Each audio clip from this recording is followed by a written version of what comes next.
नमस्कार, आप देख रहे हैं आज की खबर और मैं हूं आपके साथ आकांक्षा यादव। आज हार्टफुलनेस इंस्टीट्यूट की ओर से मेडिटेशन कार्यक्रम का आयोजन किया गया है, जिसके लिए इस वक्त हमारे साथ मौजूद हैं हरप्रीत जी, जिनसे हम जानेंगे कि आखिर हार्टफुलनेस जो नाम ही यूनिक है, इसका मोटिव क्या है और कैसे लोगों को, यूथ को प्रेरित करते हैं। नमस्कार जी। Thank you. हार्टफुलनेस यूनिक है, लेकिन बहुत सरल पद्धति है कि जिससे कि हमारा बेस्ट वर्जन जो भी हम कर सकते हैं वो सबसे बखूबी कर सकें। और जैसे दुनिया में बहुत ज़्यादा ऊंच नीच हो रहा है, उसमें हम संतुलित कैसे रहें। हम आम एग्जांपल देते हैं कि आजकल गर्मी का मौसम है, बाहर भले 50 डिग्री हो जाए, अगर एसी अंदर 25 पे चल रहा हो तो कंफर्ट रहता है। तो ऐसे हम अपने अंदर का तापमान को कैसे संतुलित रखें, बाहर जितनी मर्जी आंधी तूफान आए। तो इस पद्धति को इस मुकाम तक पहुंचने के लिए बहुत सरल पद्धति है हार्टफुलनेस, जो हम डेली, खासकर यूथ, इसको बहुत आराम से अपना सकते हैं। और क्या बोलें कि जहाँ जहाँ हम जाते हैं और यूथ जो जुड़ते हैं, उनको ये बहुत कूल लग रहा है। ऑलमोस्ट एक फैशन स्टेटमेंट बन रहा है कि आजकल मेडिटेशन किया जाए ताकि हम अंदर से संग्रहित हो जाएं, इंटीग्रेटेड हो जाए। जैसे मेडिटेशन का ज़िक्र होता है तो डिप्रेशन अपने आप ख़्याल में आ जाता है, क्योंकि डिप्रेशन इतना कॉमन हो चुका है। यूथ हो या फिर छोटे बच्चों में भी डिप्रेशन को लेकर कई सारी शिकायतें देखने को मिल रही हैं, और हम देख सकते हैं कि कैसे यूथ यहाँ पर मौजूद है इस कार्यक्रम में।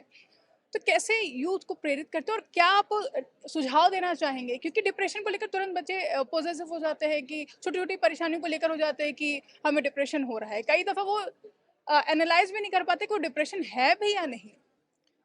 देखिए जी, हम भारतीय होने के नाते हमारी एक बहुत बड़ी धरोहर है जिसमें ध्यान एक बहुत बड़ी चीज़ मानी गई है। ये हमारी बदकिस्मती है कि ध्यान का नाम लेते हम डिप्रेशन की बात कर लेते हैं। ये दोनों बिल्कुल अलग चीज़ें हैं।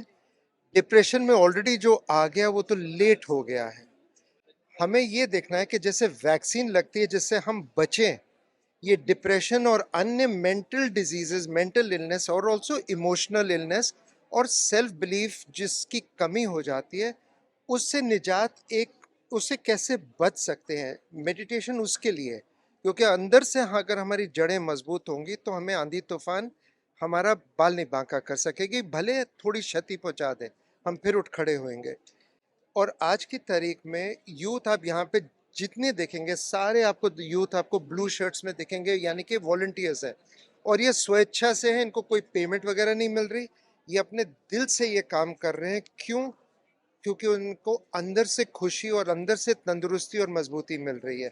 और आप में से यहाँ पे डिप्रेशन का कहीं नामो निशान नहीं देखेंगे, क्योंकि इन सब ने बीड़ा उठाया कि खुद सक्षम बने और आगे दूसरे को सक्षम बनाए। तो ऐसी यूथ पे ना सिर्फ भारत, जो विश्व गुरु बनने के कगार पे है, ये 100% ये पूरी दुनिया में इसका परचम लहराएंगे कि क्या हमारी धरोहर है।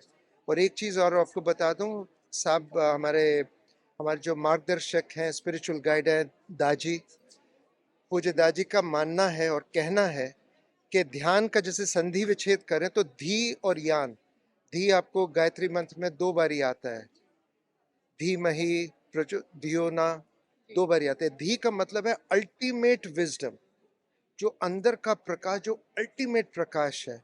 और यान माने वाहन, वो वाहन जो अल्टीमेट विजडम तक ले जाए, ध्यान वो है। और ये सब यूथ हमारे उसमें ऑलरेडी लग चुके हैं। हमारा भविष्य बहुत उज्जवल है। जैसे आपने ज़िक्र किया दादी जी का, तो उनका लगातार हम देख रहे हैं कि वो लगे हुए हैं मेडिटेशन के प्रति लोगों को प्रेरित करने के लिए।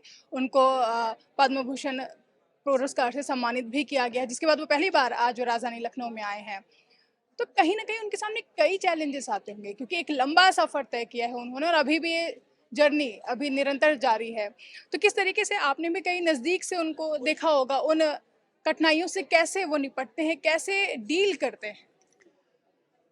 ध्यान पद्धति की सबसे बड़ी खासियत है, जो आप खुद संतुलित होंगे उस समय कठिनाई जो जिसको लगती है कठिनाई, वो खुद को एक साधारण कार्य लगता है। बोझ कुछ है ही नहीं। जब सब अपने हैं और सबको साथ लेके चल रहे हैं तो बोझ, उसमें कोई कठिनाई का नामो निशान नहीं जी। मनुष्य जीवन में मनुष्य के पास इतनी क्षमता है, एक कदम उठाए पहाड़ भी नीचे आ जाएगा। सो लेकिन ये जो सेल्फ बिलीफ है और अंदर से अपनी इनर स्ट्रेंथ है, ये बहुत ज़रूरी है और इसका माध्यम केवल और केवल ध्यान है। इसके अलावा हमारी समझ में और कुछ नहीं है, हमारे प्रैक्टिस में भी और कुछ नहीं है।